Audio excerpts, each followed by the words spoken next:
शिवसेना एकनाथ शिंदे पक्षाच्या उपजिल्हा प्रमुखपदी ज्येष्ठ शिवसैनिक जयप्रकाश दगाजी सोनवणे यांची निवड झाल्याबद्दल सटाणा शहरात शिवसैनिकांनी जल्लोष करत त्यांच्या निवडीचे स्वागत केले।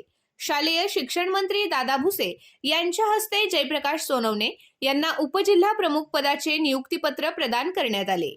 नियुक्तीनंतर ते सटाणा शहरात दाखल होताच शिवतीर्थाजवळ शिवसैनिकांनी फटाक्यांची आतिषबाजी करत आनंदोत्सव साजरा केला।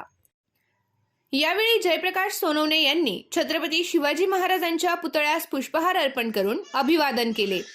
त्यांच्या निवडीबद्दल शिवसैनिकांनी अभिनंदन करत पक्ष संघटना अधिक मजबूत करण्याचा विश्वास व्यक्त केला। यावेळी मोठ्या संख्येने शिवसैनिक व पदाधिकारी उपस्थित होते। संपूर्ण परिसर घोषणा आणि फटाक्यांच्या आतिषबाजीने दुमदुमून गेला होता। उपजिल्हा प्रमुख पदाला न्याय देण्यासाठी सर्वसामान्यांचे आणि पक्षाचे काम करून पक्ष संघटन मजबूत करेन असा विश्वास त्यांनी व्यक्त केला।